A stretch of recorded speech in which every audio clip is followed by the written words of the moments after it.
Eh bien salut à tous les amis, aujourd'hui beaucoup de vent, mais nouvelle petite découverte d'endroits sympathiques dans le nord avec les bunkers qui se trouvent autour d'un aérodrome, l'aérodrome de Merville. Je ne vais pas vous le cacher parce que vous allez reconnaître forcément les bâtiments, on les a tous vus de loin et aujourd'hui on va aller faire un tout petit tour dedans pour voir un petit peu à quoi ça ressemble à l'intérieur, sachant que ils ont été plus que squattés, donc ils seront vides, ça c'est sûr et certain.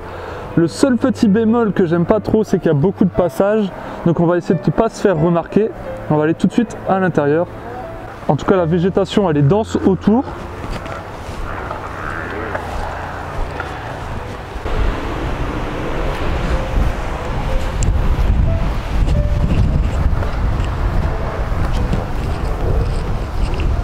Hop, on va faire attention parce qu'à l'entrée, hop, il y a des picots. Ah, ça pique. Là. Hop.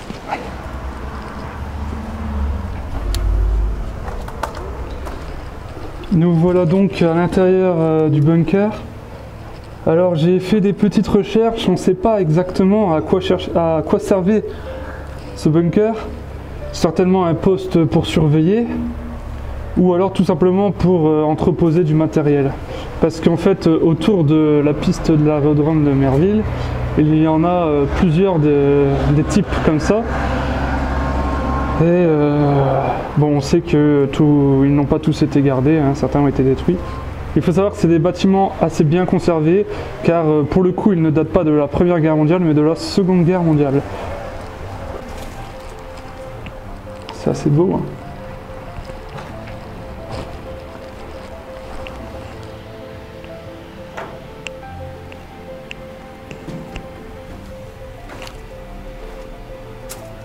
Là, c'est des écritures allemandes. Alors, j'éclaire avec un filtre violet pour que justement toutes ces écritures ressortent des murs. Donc moi, à l'œil nu, je vois pas forcément, mais je regarde le retour caméra et je vois des choses écrites.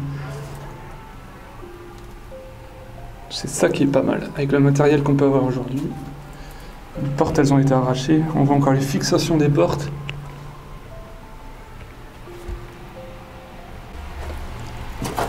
Hop. Là, on arrive dans une partie briquée. En fait, il y a une partie qui est plus près des bunkers et une partie plus près des maisons. À mon avis, on devait plus vivre ici. Dégradé, je ne sais pas, hein. Après je peux pas inventer l'histoire, hein.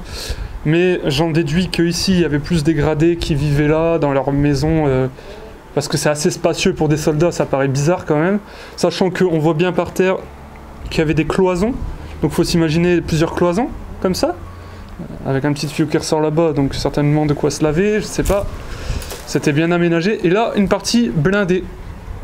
Une partie où se protéger en cas de bombardement, car on est à côté d'un aérodrome, donc un aérodrome du temps de la guerre, c'est une cible. C'est une cible parce que il faut bombarder les aérodromes pour éviter d'envoyer des avions au combat.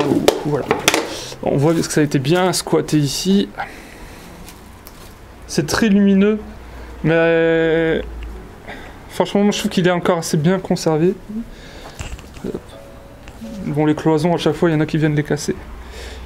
Hop, on continue. Il est grand, hein. Franchement.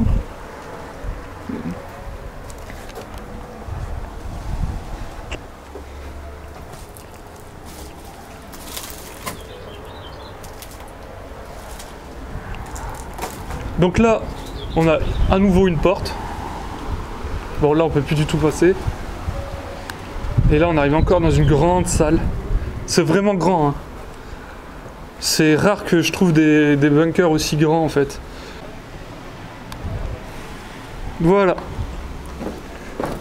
Ça c'est le premier petit bunker que nous visitons ensemble. Nous allons rejoindre la sortie et nous allons aller au suivant.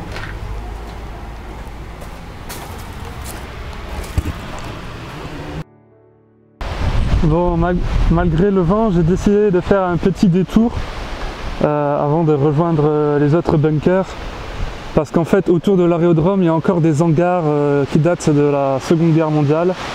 Donc en voici un. Et il y en avait deux autres, mais ils ont été détruits pour un site de promenade aux alentours de la piste. Et donc dans ces hangars, on pouvait trouver les avions Messerschmitt Bf-110. Je vais mettre une petite illustration au montage, ne vous en faites pas. Face à cet hangar, nous avons cette petite tour, enfin ce bâtiment qui, à l'époque, une fois que les lieux ont été investis en 1944 par les Américains, servait à entreposer et plier les parachutes des parachutistes. Alors c'est un domaine privé actuellement, nous allons juste venir un peu au bord, mais on va pas trop s'éterniser, parce que j'ai rien à faire ici.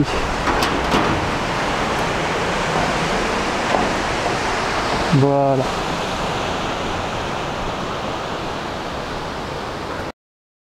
On continue les détours avec donc là, je me trouve dans le parc qui a été aménagé aux abords de l'aérodrome. Et en fait, actuellement là où je marche, c'est les anciennes routes qui étaient utilisées par les Allemands quand ils ont monté leur aérodrome pour décoller. Voilà. On est sur les anciennes routes. Bon, là je suis en haut d'un édifice qui prend un peu de hauteur et on peut bien voir de là-haut les anciens emplacements où on pouvait justement garer les engins avant leur envol. On voit, ça fait des ronds et des routes, route, et tout ça, ça mène à une piste là-bas. Bon, on continue alors la visite des petits bunkers, avec ici un bunker assez spécial. Il est vraiment à côté de la piste est juste là, enfin l'ancienne piste utilisée par les Allemands. Il y en avait trois, je rappelle, trois pistes. La particularité de ce bunker, donc, il y a une petite coupelle sur le dessus et dedans on retrouvait des canons de 20 mm. Voilà, on va essayer de trouver un moyen de se rapprocher, mais la végétation est très dense, c'est du colza.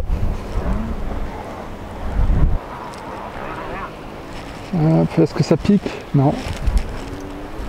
Waouh!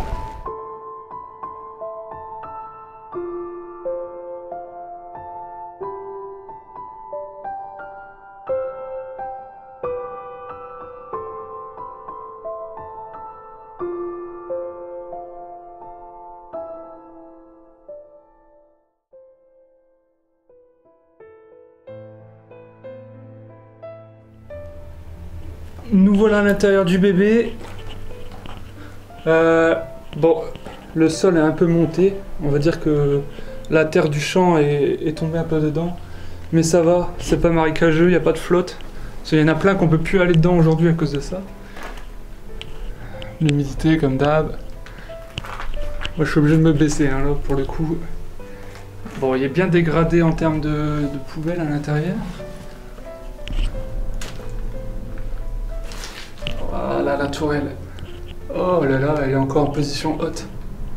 C'est magnifique. Hop. On peut encore avoir des emplacements pour ranger certainement des obus ou des trucs comme ça, je sais pas trop. Encore une fois, je m'avance, mais waouh. C'est magnifique. Il est tout petit, hein, par contre, celui-ci.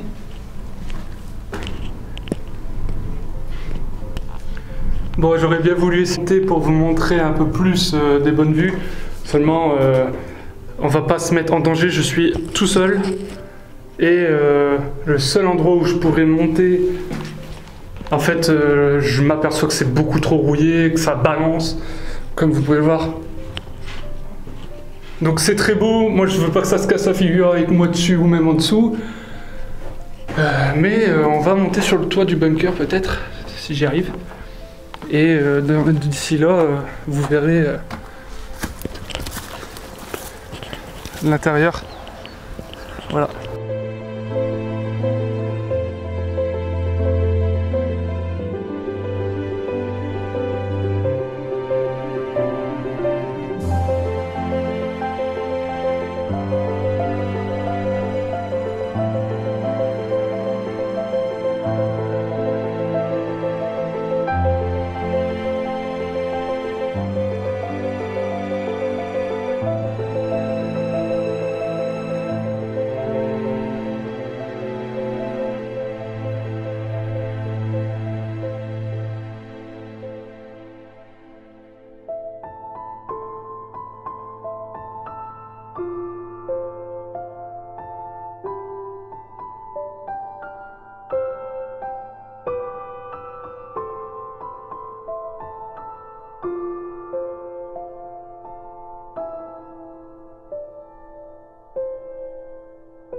voilà déjà sur le dernier petit bunker visitable.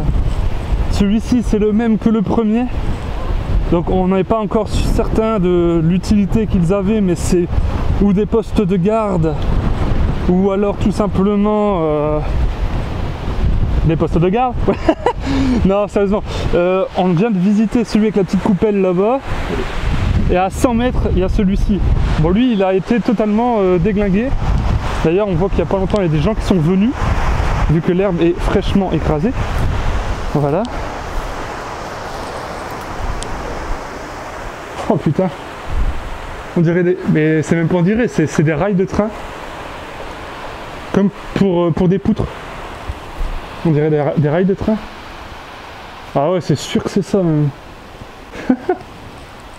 Bon, comme vous pouvez voir là, c'est toujours pareil, il y avait des piliers et des cloisons, et tout a été mis par terre en plus du mur ici. Il y a encore de l'isolation, ce qui est assez drôle je trouve dans un bunker. Et vraiment ça se dégrade très rapidement, et étant donné que bon bah ce bâtiment a 70 ans, voire plus, je dirais plus même. Là on voit encore les cloisons justement que je parlais. Vous voyez, dans le premier qu'on a visité, bah, il y avait des cloisons comme celle-ci. Celui-ci est un peu plus petit, ouais, non même pas, non c'est exactement le même modèle.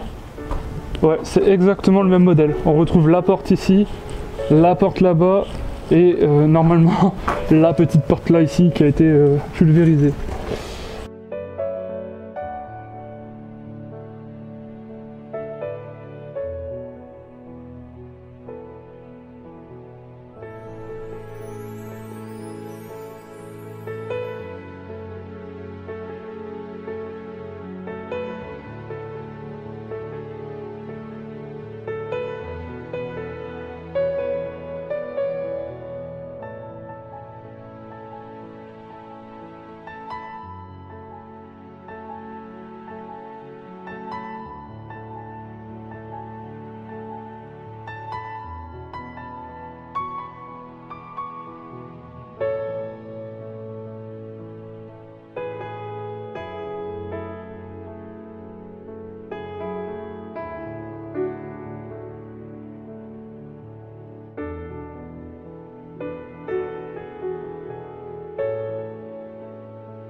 J'espère que cette vidéo vous aura plu. Vous pouvez lâcher un pouce bleu et vous abonner.